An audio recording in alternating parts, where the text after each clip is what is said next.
నమస్తే అండి. నమస్తే అండి. మీ పేరు? నా పేరు జరుపుల శ్రీను అండి.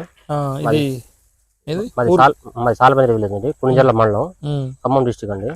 నేను ఏషియన్ అగ్రిటెక్ జెనెటిక్స్ వాళ్ళది AP 567 అనే వెరైటీ నాకు డెమో ఇచ్చారండి. డెమో ఇచ్చారు.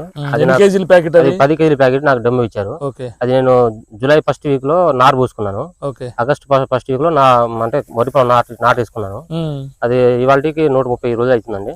ఇది మంచిగా మనకు వేసినప్పటి నుంచి మంచిగా పిలక వస్తుంది, మంచిగా పిలక బాగా వచ్చింది, హైట్ మంచిగా పెరిగింది, కంకి కూడా మంచిగా వేసిందండి. ఎన్ని రోజులు నారు నాటారు? నేను నెల రోజులు నాటాను. పిలకలు బాగా వస్తాను. నారుకి వయసు రావద్ది. దాని తర్వాత నేను దీనికి ఒక్కసారి మందు స్ప్రే చేశానండి. స్టార్టింగ్ లో పురుగు మందు ఒకసారి స్ప్రే చేశాను. ఇప్పటికి దీనికి తెగులు మందు కూడా ఏం కొట్టలేదు. కంకి కూడా మంచిగా లాస్ట్ వరకు నిండిందండి. కంకి కూడా చివరి దాకా నిండింది. ఇంకోటి ఏంటంటే ఒడ్లు కూడా మంచి క్వాలిటీ ఉందండి. ఒడ్లు కూడా ఇప్పుడు కాట కూడా బాగా వస్తుంది అనిపిస్తుంది, దిగుబడి కూడా బాగానే వస్తుంది అనిపిస్తుంది అండి. సీన్ గారు, ఇది మీరు ఉంచుకున్నా మీరు రేపు తినడానికి కూడా మంచి రకం, ఇది రుచికరమైన స్వీట్ ఉంటుంది. మీకు పొట్టలు పగలటం గానీ వేరే విధమైనటువంటి లోపాలు దీంట్లో ఉండవు. తినడానికి నీకు బీపీటీ సాంబార్ ఎట్లయితే ఉంచుకొని తింటున్నారో తినడానికి కూడా బాగా మంచి రుచికరమైన అన్నం ఇది. మీకు ఎటువంటి ఇబ్బంది ఉండదు. మీరు తూకంలో కూడా మిగతా రకాలతో పోల్చుకుంటే వెయిట్ లో కూడా బాగా వస్తుంది ఇది.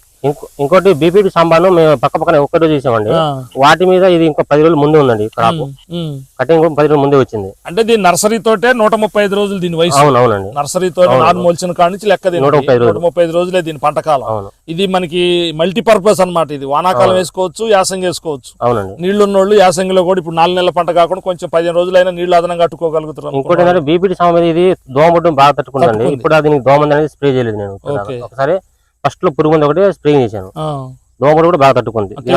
తెగుళ్ళను కూడా దోమలు తట్టుకుందండి. మీరు గమనించారు? అవును. నేను అంతకుముందు బీపీటీ సాంబార్ వేసేది 3-4 సార్లు స్ప్రే చేసేది. దోమకు తెగుళ్ళకి దానికి 3-4 సార్లు స్ప్రే చేసేది. దీనికి నేను ఒకటేసారి స్ప్రే చేశాను మందు. ఒకటేసారి వేసానండి అడుగు మందు కూడా.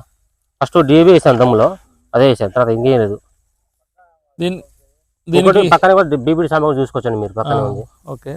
దీనికి వేరే వాటికి కాటుకొచ్చే రకాలు ఉంటాయి కొన్ని. దీనికి ఆ కాటుక లక్షణాలు కూడా ఎక్కడ కనిపిస్తుంది. అంటే ఇది తెగుళ్ళ ఫీల్డ్ చూస్తే ఇంత చక్కగా చూడండి, ఎంత చక్కగా ఉంది ఫీల్డ్. బాగుందండి. AP 567 ఇది మన ఏషియన్ అగ్రి నుంచే తీసుకున్నారు మీరు 10 kg. అది అదే నరేష్ ఇచ్చాడు. చెప్పాలి. ధన్యవాదాలు సీన్ గారు. ఓకే.